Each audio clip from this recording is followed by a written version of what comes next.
चंद्रपूर महापालिकेसंदर्भामध्ये काँग्रेस पक्षाच्या गटनोंदणी संदर्भामध्ये नवीन आणि खळबळजनक कायदेशीर ट्विस्ट आलेला आहे। वडट्टीवार गटातील काही नगरसेवकांचे ते विजयी झाल्याचे निवडणूक निर्णय अधिकाऱ्यांनी दिलेलं ओरिजिनल प्रमाणपत्र हे गहाळ झाल्याची माहिती सध्या समोर येते। काँग्रेसच्या 14 नगरसेवकांनी चंद्रपुरातील रामनगर पोलीस स्टेशनमध्ये काही दिवसांपूर्वी सामूहिक अर्ज देत त्यांचे विजयी झाल्याचं निवडणूक निर्णय अधिकाऱ्यांना दिलेलं ओरिजिनल प्रमाणपत्र हे गहाळ झाल्याची तक्रार दिलेली होती आणि त्यानंतर काल वडट्टीवार गटातील नगरसेवकांनी त्यांचा गट नोंदवण्यासाठी विभागीय आयुक्त कार्यालयामध्ये प्रक्रिया ही सुरू केलेली होती। एबीपी माझाला मिळालेल्या माहितीनुसार 14 पैकी सुमारे 8 नगरसेवकांनी ते विजयी झाल्याचं सर्टिफाईड प्रमाणपत्र हे विभागीय आयुक्त कार्यालयामध्ये दिलेलं आहे।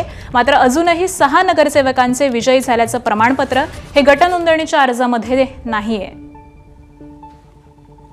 आणि यात सगळ्या संदर्भामध्ये माहिती देतात आमचे प्रतिनिधी रजत वशिष्ठ। रजत, आकांक्षा, जी काही माहिती आपल्याला या संदर्भात मिळत आहे त्याप्रमाणे वडट्टीवार गटातील नगरसेवकांनी आधीच म्हणजे 24 जानेवारी रोजी त्यांचे विजयी झाल्याचे प्रमाणपत्र 24 जानेवारी रोजी त्यांचे विजयी झाल्याचे प्रमाणपत्र चंद्रपूरमध्ये त्या संदर्भात रामनगर पोलीस स्टेशनमध्ये एक तक्रार नोंदवलेली होती।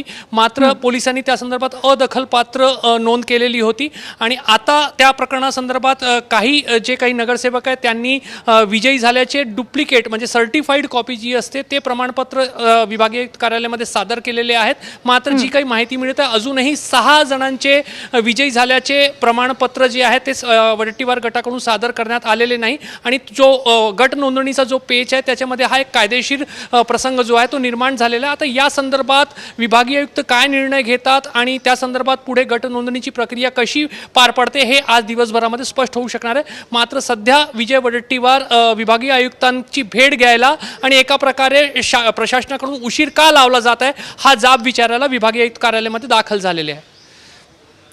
अगदी बरोबर आहे। त्यामुळे विजय वडट्टीवार हे आता विभागीय आयुक्त कार्यालयामध्ये दाखल झालेले आहेत। त्यामुळे आयुक्तांकडून या सगळ्याच प्रकरणावरती आता कशा पद्धतीने तोडगा निघतो हे पाहणं महत्त्वाचं असणार आहे। एबीपी माझा, उघडा डोळे बघा नीट।